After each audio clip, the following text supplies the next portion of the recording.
আসসালামু আলাইকুম। আলহামদুলিল্লাহ, গত কয়েকদিন টানা রোদ থাকার কারণে আমরা আমাদের যে মশলাগুলি শুকাতে দিয়েছিলাম সেগুলি ভালোভাবে শুকিয়ে গিয়েছে। এগুলিকে আমরা রোদ্রে দিয়েছিলাম মিলে নিয়ে ভাঙানোর জন্য।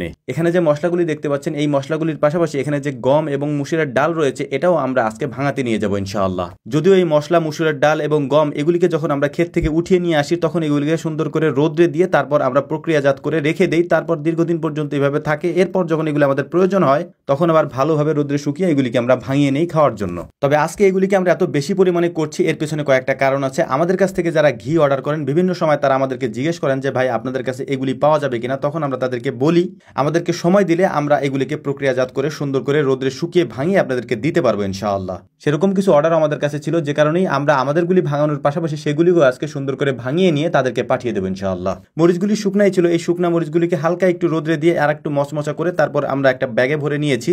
এর পাশাপাশি এখানে মুসুরি ছিল, যেটা থেকে আমরা মুসুরের ডাল বের করে আনবো। এখানে আরো ছিল হচ্ছে গম, এই গম থেকে আমরা হচ্ছে লাল আটাটা বের করে আনবো ইনশাআল্লাহ। সবকিছু আলহামদুলিল্লাহ শুকিয়ে গিয়েছে। ভালোভাবে আমরা পরীক্ষা করে নিচ্ছিলাম যে কোনোভাবে নরম আছে কিনা। যদি নরম থাকে তাহলে মশলার গুণগত মান তেমন একটা ভালো হবে না, যে কারণেই আমরা কয়েকবার রোদ্রে দিয়ে একেবারে মচমচা করে শুকনো করে তারপর এগুলিকে আমরা নিয়ে যাচ্ছি। এগুলি পরিমাণে অল্প, এর কারণ হচ্ছে আমরা অনেক বেশি পরিমাণে কাউকে দিতে পারবো না। আমাদের ক্যাপাসিটি যতটুকু আছে আমরা ততটুকু দিতে পারবো ইনশাআল্লাহ। এই জন্যই আমাদের থেকে যারা এইসব জিনিস অর্ডার করেন ঘিয়ের পাশাপাশি, তাদের কাছে অনুরোধ থাকবে আমাদেরকে পর্যাপ্ত পরিমাণে সময় দিবেন। আমরা এটাকে সুন্দর করে রোদ্রে শুকিয়ে তারপর মেলে ভাঙিয়ে আপনাদের কাছে পাঠিয়ে দেবো ইনশাআল্লাহ। এতে বিন্দু পরিমাণ ভেজাল হওয়ার কোনো সুযোগ নাই। আপনি যদি বলেন 100% পিওর, তাহলে আমরা বলবো এটা 200% পিওর। কারণ এটা আপনার কাছে পৌঁছানোর আগে আমরা এটাকে ভাঙিয়ে নিয়ে খাই, তারপর হচ্ছে এটা গুণগত মান পরীক্ষা করে এরপরে হচ্ছে এগুলিকে আমরা বিভিন্ন জায়গায় পাঠানোর চেষ্টা করি। যেহেতু আমরা সময় নেই, এর পাশাপাশি আমরা খুব অল্প পরিমাণে এটা করার চেষ্টা করি, এ কারণেই হচ্ছে এটার মানটা আমরা ভালো রাখতে পারি আলহামদুলিল্লাহ। মিলে আসার পর প্রথমেই আমরা হলুদ এবং মরিচের গুঁড়াটাকে গুঁড়ো করে নিয়েছি এবং এটাকে আমরা 3 বার দিয়ে তারপর গুঁড়ো করেছি। সাধারণত 2 বার দিয়ে গুঁড়ো করা হয়, আমরা 3 বার দিয়ে তারপর গুঁড়ো করেছি। এতবার দেওয়ার কারণ হচ্ছে এটাকে আমরা একেবারে মিহি করে নিয়েছি, যাতে হাতের মধ্যে ধরলে এটা হাতের মধ্যে একেবারে না বাজে, পাউডারের মতো হয়ে যায়। আমরা যখন ধনিয়া এবং জিরাটাকে গুঁড়ো করছিলাম, তখন এটার এত সুন্দর একটা সুঘ্রাণ আসতেছিল, যেটা আসলে অবাক করার মতো।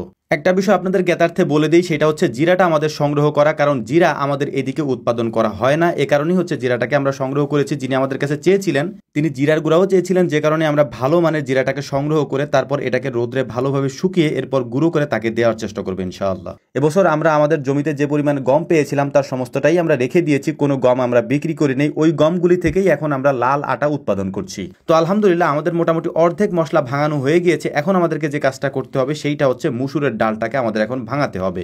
গুরুত্বপূর্ণ একটা কথা আপনাদেরকে বলে দিচ্ছি, সেটা হচ্ছে অনেকেই আমাদের সাথে যোগাযোগ করতে চান এবং কোনো মাধ্যম খুঁজে পান না। আমি বলেছিলাম যে বিসমিল্লাহ এগ্রো লিখে আপনি যদি গুগল ম্যাপে সার্চ করেন, সেখানে আমাদের একটা ফোন নাম্বার পেয়ে যাবেন। বাংলালিংক একটা নাম্বার আমাদের সেখানে আছে, ওই নাম্বারে কল দিলে আপনি আমাদেরকে 24 ঘন্টায় পাবেন, আমাদের সাথে কথাও বলতে পারবেন এবং এগুলি অর্ডার করতে পারবেন। তবে একটা অনুরোধ আপনাদের কাছে থাকবে, ঘি, মশলা এবং কোয়েল পাখি এগুলির জন্য যদি ফোন দেন তাহলে ওই নম্বরে কল দেন। যদি আমার সাথে কথা বলতে হয় তাহলে অবশ্যই রাত 9টা থেকে 10টা বিসমিল্লাহ এগ্রোর ফেসবুক পেজে গিয়ে মেসেঞ্জারে গিয়ে আপনি আমাকে কল দিলে সরাসরি আমার সাথে কথা বলতে পারবেন। অনুগ্রহপূর্বক ওই বাংলালিংক নাম্বারে ঘি, কোয়েল পাখি এবং মশলা এসব জিনিস বাদে অন্য কিছুর জন্য কল না দেওয়ার জন্য বিশেষভাবে অনুরোধ করছি আপনাদের। তো যাই হোক, আলহামদুলিল্লাহ এগুলি ভাঙাতে ভাঙাতে আমাদের রাত হয়ে গিয়েছে। আমরা সর্বশেষ আমাদের সরিষার তেলটা ভাঙিয়ে নিয়েছি। এটা ভাঙাতে একটু সময় লাগে, তো সে কাজটা আমরা করে নিয়েছি। আমাদের জন্য দোয়া করবেন। আসসালামু আলাইকুম রহমতুল্লাহ।